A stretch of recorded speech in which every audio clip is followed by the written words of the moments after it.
The vast chamber of the Galactic Council buzzed with excitement. Today was the day they would welcome the newest species to join their interstellar community, humans from the planet Earth. As the human delegates entered, their eyes wide with wonder, many council members couldn't hide their smirks. "Look at them," whispered Zorn, a tentacled being from Proxima Centauri. "They still use fossil fuels. How quaint." The Supreme Counselor, a tall, gray-skinned alien named Selmak, raised his hands for silence. "Welcome, humans," he said, his voice booming through the chamber. "We are pleased to bring you into our galactic family." The humans bowed, their faces beaming with pride. They had no idea of the cruel fate that awaited them.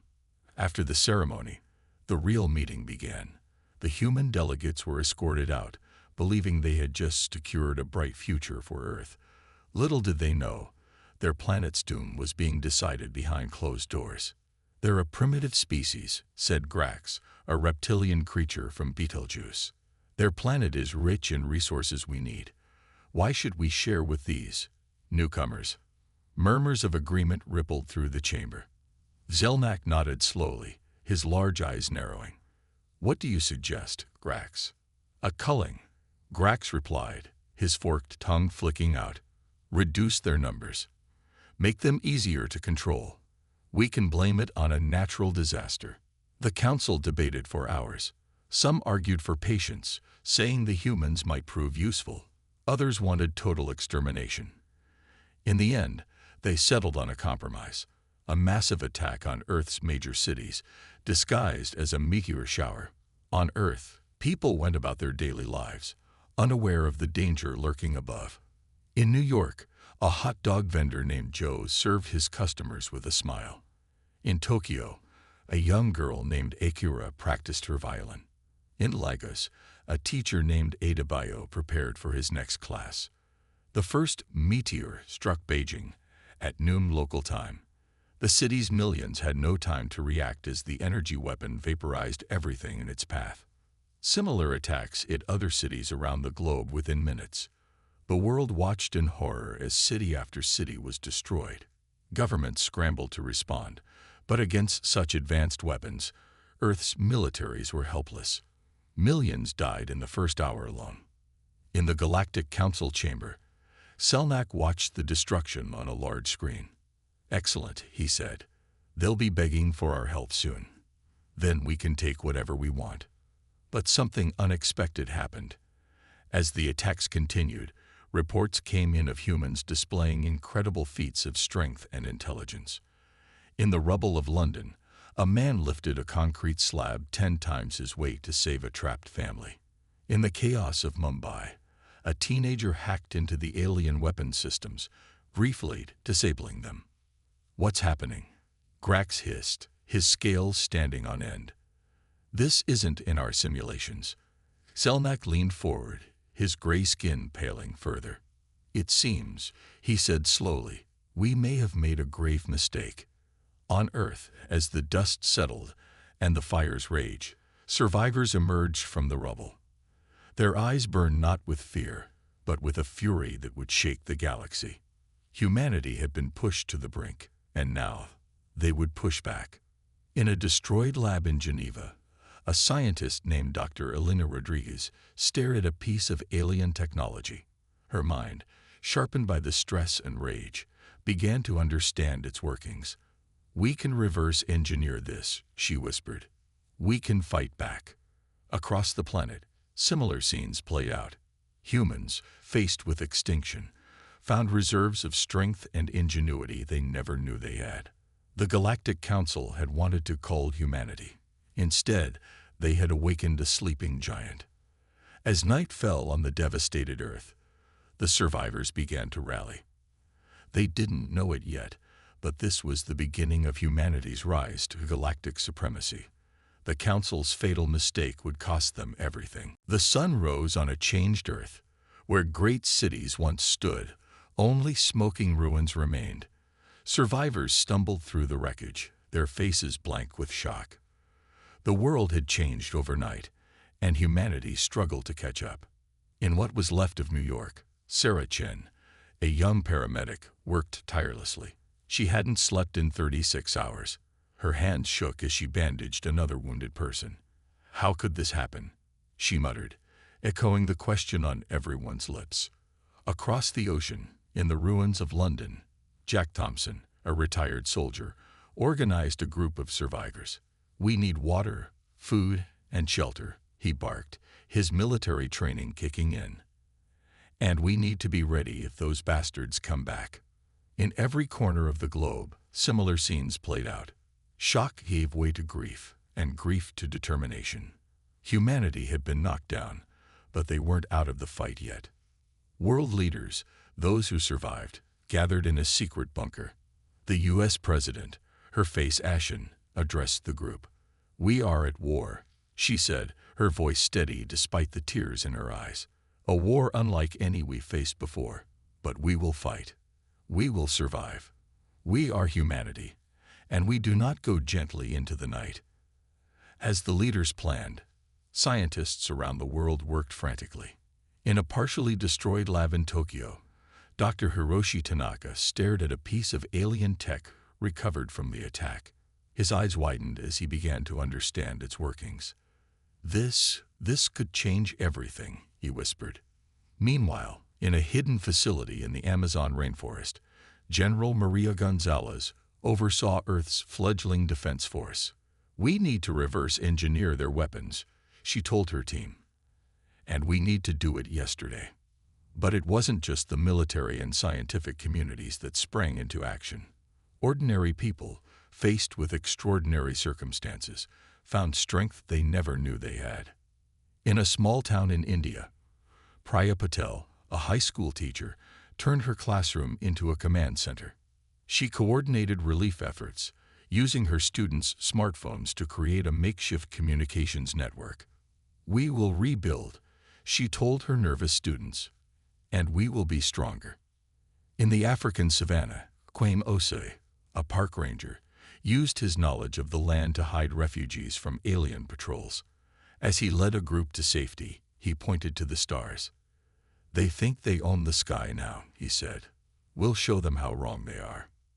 Across the globe, a new emotion began to take hold: rage. As the initial shock wore off, humanity's anger grew. They had been attacked, massacred for no reason other than greed.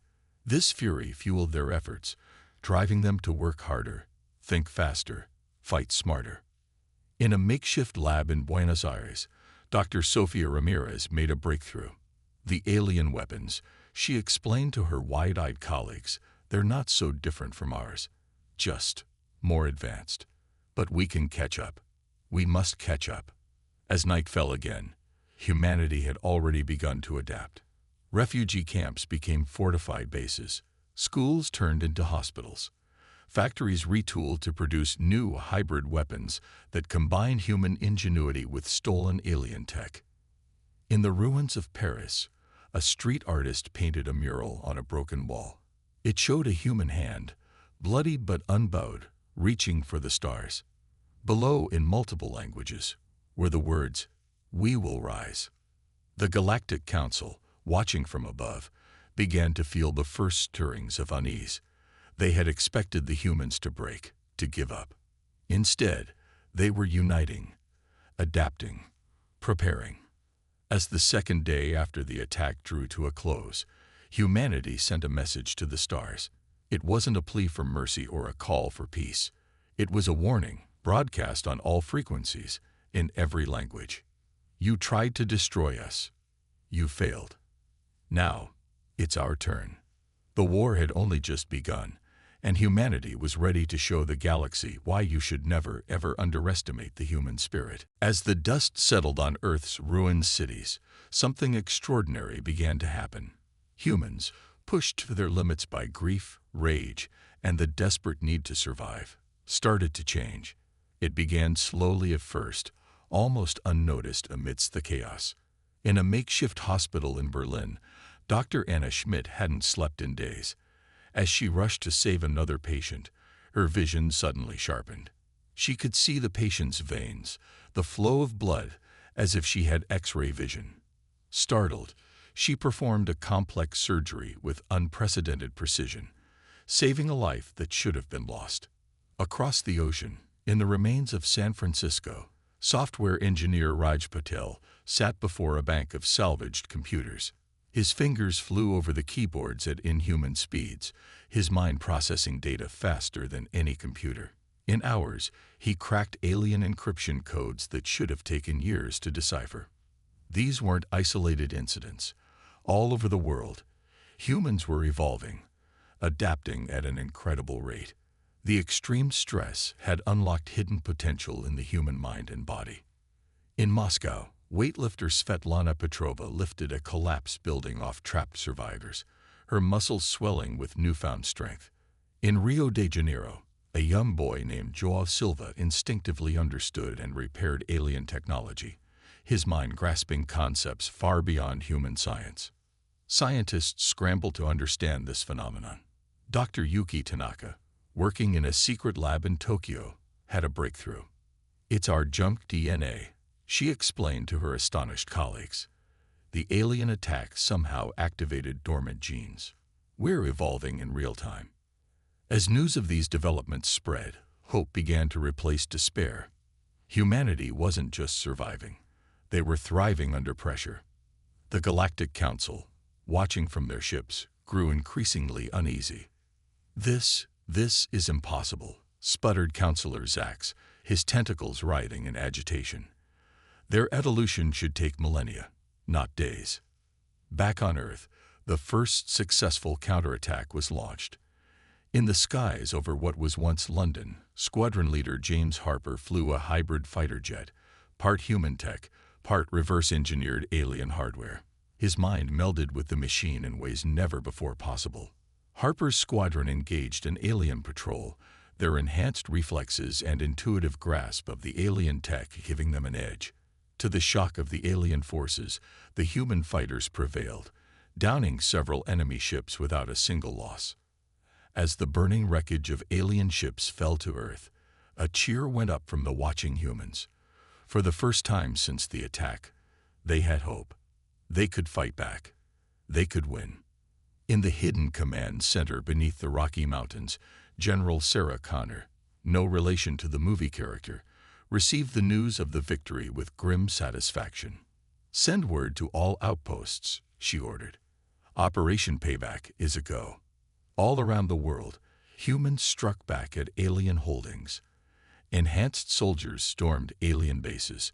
Evolved hackers took down enemy communications. Scientists, their intellects vastly expanded, made leap after leap in understanding and adapting alien technology. The Galactic Council was thrown into chaos. Emergency meetings were called, but no one could agree on a course of action.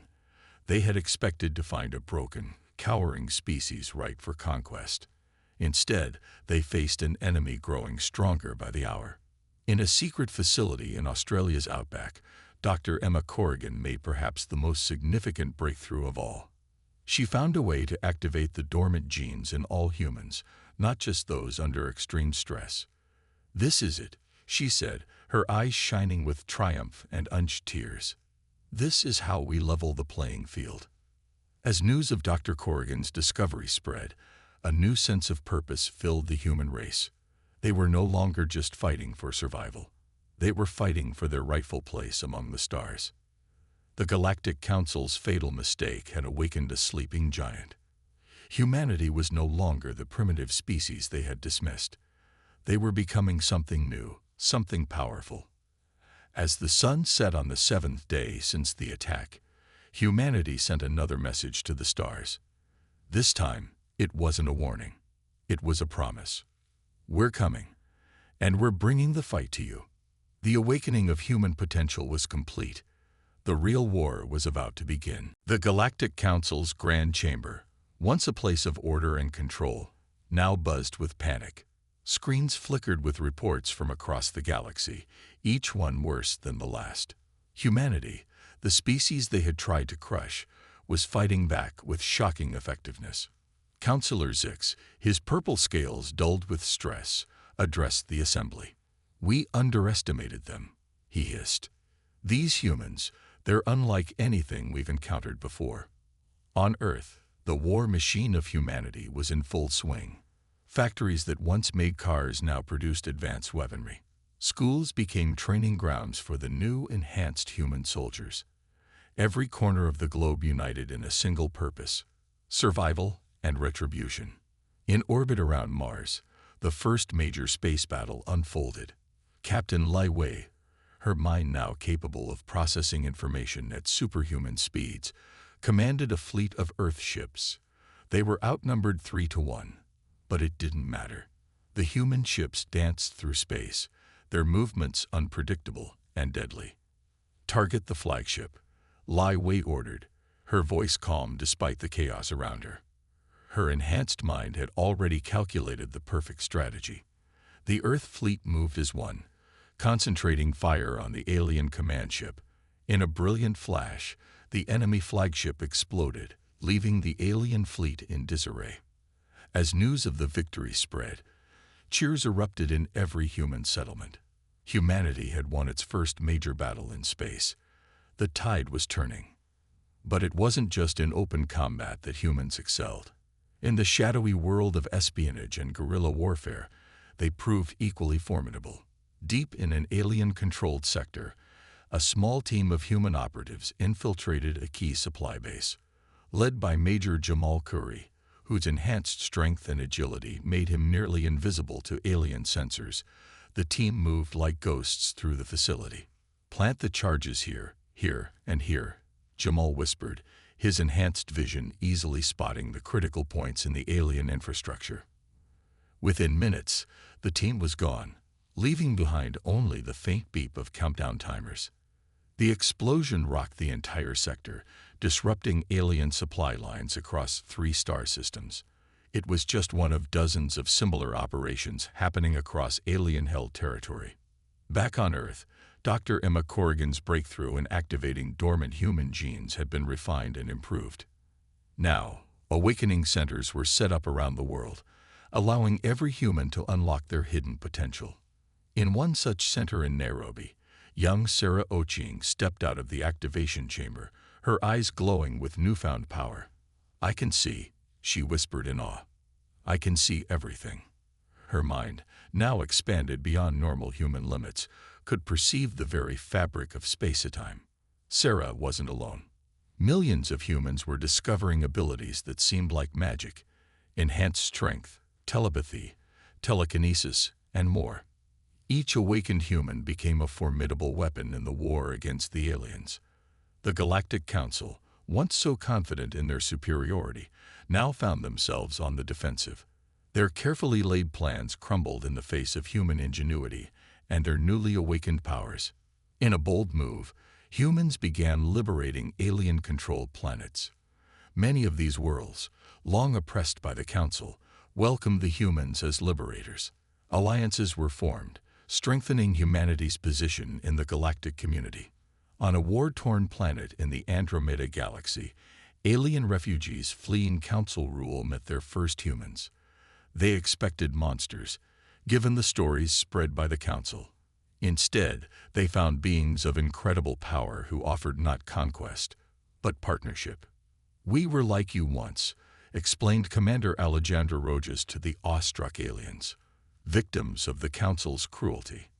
"Now we fight not just for ourselves, but for all free beings in the galaxy." As word spread of humanity's victories and their treatment of liberated peoples, more and more alien species pledged their support. The Galactic Council's once unshakable authority was crumbling. In the Council chamber, the mood was grim. "We must sue for peace," suggested one counselor, his voice quavering. "Peace?" spat another. "After what we did to their world, they'll show us no mercy." As the Council debated, humanity prepared for their next major offensive. The tables had turned, and the true era of human, "fuck yeah," was about to begin. The stars trembled as humanity's wrath echoed across the galaxy. No longer content with defensive actions, Earth's forces pushed deep into alien territory. The hunters had become the hunted, and the Galactic Council found itself facing an enemy unlike any they had ever encountered. On the front lines, General Maria Rodriguez led a massive assault on the fortified world of Sargon, a key council stronghold. Her eyes glowed with enhanced power as she surveyed the battlefield from her command ship. "All units, commence attack," she ordered, her voice calm but filled with determination. Thousands of human ships, each piloted by an enhanced human mind, swarmed towards the planet.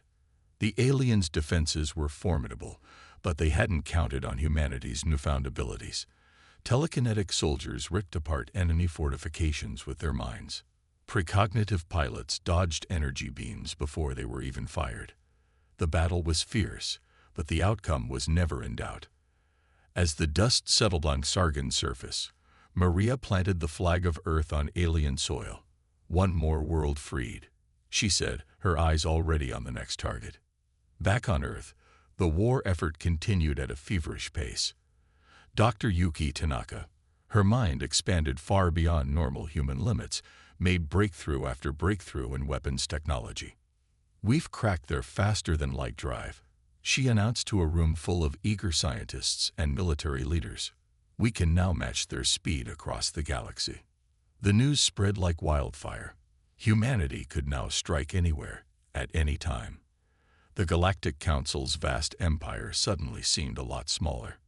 In the depths of space, human ships appeared out of nowhere, striking Council outposts and vanishing before reinforcements could arrive. The aliens called them ghosts, phantoms. To the oppressed species of the galaxy, they were saviors. On a distant mining world, slaves toiling under harsh alien masters looked up to see the sky filled with Earth ships. Among them was Jake Foster, a former construction worker turned enhanced soldier. "We're here to free you," Jake announced, his voice amplified by his powers. The slaves cheered as Jake and his team made short work of the alien overseers. As more and more worlds fell to human forces, the Council grew desperate. They attempted to negotiate, offering peace treaties and concessions. But humanity remembered the millions killed in the initial attack on Earth. There would be no peace until justice was served. In the Council's grand chamber, panic reigned. "How can we stop them?" cried one counselor, his tentacles writhing in fear. "We can't," replied another, his voice hollow with defeat. "We created this monster when we attacked their world. Now we must face the consequences."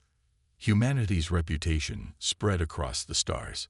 Some species feared them, seeing only the unstoppable war machine, but many more saw hope. Rebellions broke out across Council space, inspired by Earth's example. On the planet Zion, a longtime Council loyalist, the native population rose up against their alien masters.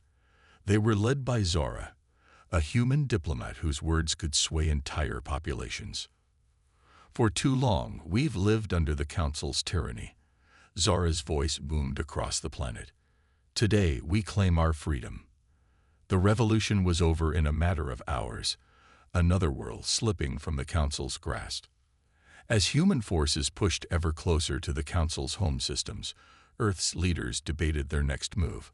Some called for the complete destruction of the Council, arguing that it was the only way to ensure humanity's safety. Others, like Ambassador Chen, urged restraint. "We must be better than them," Chen argued in a tense meeting. "If we destroy the Council entirely, we're no better than they were." The debate raged on, but one thing was clear. Humanity now held the fate of the galaxy in its hands. In a secret facility on Mars, a team of enhanced humans worked on a project that could change everything. Led by Dr. Samuel Okonkwo, they were developing a device that could neutralize the Council's remaining weapons. "One more breakthrough," Samuel muttered, his enhanced mind racing through calculations, "and we can end this war for good." As Part 5 drew to a close, humanity stood on the brink of total victory. The species that the Council had tried to exterminate was now poised to become the new power in the galaxy. The question was, what kind of rulers would they be? The moment humanity had been waiting for had finally arrived. Earth's massive fleet, alongside ships from dozens of liberated alien races, surrounded Sonora, the Galactic Council's capital world. The final battle for the fate of the galaxy was about to begin. Admiral Sarah Chen stood on the bridge of the ESS Avenger, Earth's most advanced warship. Her enhanced mind processed millions of data points as she surveyed the enemy defenses. "All ships, prepare for engagement," she ordered, her voice calm but filled with determination. "Remember, we fight not just for Earth, but for all free beings in the galaxy." The Council's defenses were formidable. Energy shields enveloped the planet, while thousands of ships formed a protective barrier. But humanity had come prepared. Dr. Samuel Okonkwo's device, now perfected, sat at the heart of the Avenger. With a nod from Admiral Chen, he activated it. A wave of energy pulsed outward, and suddenly, the Council's shields flickered and died. "Now," Chen shouted, "all ships, commence attack." The space around Sonora erupted into chaos. Human ships, piloted by enhanced minds, danced through the enemy formations with impossible grace. Telekinetic warriors ripped apart Council ships with the power of their thoughts. Precognitive gunners fired at spots where enemy vessels would be, not where they were. On the planet's surface, the Council's leaders watched in horror as their defenses crumbled. "How is this possible?" Supreme Counselor Zix screamed, his tentacles writhing in panic. They were savages just a few years ago. But there was no time for answers. Human drop pods were already breaching the atmosphere, carrying elite teams of enhanced soldiers. Among them was Major Jamal Khoury, hero of 100 battles. As Jamal's pod slammed into the ground outside the Council's citadel, he emerged, eyes glowing with power. "Team Alpha, with me," he commanded. "We're going for the central chamber." The battle on the ground was fierce. The Council's guards fought desperately, but they were no match for the enhanced humans. Jamal's team cut through their defenses like a hot knife through butter. In orbit, the space battle reached its climax. Admiral Chen, seeing an opening, gave the order she'd been waiting for. "All ships, focus fire on the main Council ship." 1,000 beams of energy converged on a single point. The Council's flagship, a behemoth that had ruled the galaxy for millennia, exploded in a dazzling fireball. As word of the flagship's destruction spread, Council forces began to surrender en masse. The impregnable capital of a vast galactic empire was falling, and falling fast. Inside the citadel, Jamal's team fought their way to the central chamber. With a burst of telekinetic energy, he blasted open the massive doors. There, cowering behind their ornate desks, sat the Galactic Council. "In the name of Earth and all free peoples of the galaxy," Jamal declared, his voice ringing with authority, "you are under arrest." Supreme Counselor Zix, his arrogance finally broken, slumped in defeat. We surrender," he mumbled. As the Council members were led away in chains, cheers erupted across the galaxy. On thousands of worlds, beings of all species celebrated their newfound freedom. But the victory came at a cost. As the dust settled on Sonora, the true scale of the destruction became clear. Millions had died in the final battle, both human and alien. Admiral Chen, walking through the ruins of the Council chamber, felt the weight of their victory. "We won," she said softly to Jamal, who stood beside her. "But at what cost?" Jamal nodded grimly. "The hard part's just beginning," he replied. "Winning the war was one thing. Building a lasting peace, that's going to be the real challenge." As news of the Council's fall spread, questions arose. What would happen to the former Council worlds? How would the power vacuum be filled? And perhaps most importantly, what role would humanity play in this new galactic order?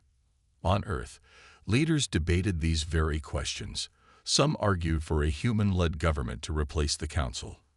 Others pushed for a coalition of species, with Earth as just one voice among many. As the sun set on the first day of a new era, humanity stood at a crossroads. They had unleashed their full potential and toppled an ancient, tyrannical regime. Now they faced an even greater challenge, living up to their own ideals and building a better future for all. The fall of the Galactic Council marked the end of one chapter in galactic history. But for humanity, and for countless other species, it was just the beginning. 5 years had passed since the fall of the Galactic Council. The galaxy, once ruled by fear and oppression, was transforming. At the center of this change stood humanity, the unexpected heroes who had reshaped the cosmic landscape. On Earth, the newly constructed Galactic Unity Tower stretched into the sky, a symbol of the planet's new role in interstellar affairs. Inside its gleaming halls, representatives from 100 different species gathered for a historic meeting. Ambassador Elena Rodriguez, her eyes glowing softly with enhanced power, stood at the podium. "Welcome, friends from across the stars," she began, her voice carrying to every corner of the vast chamber.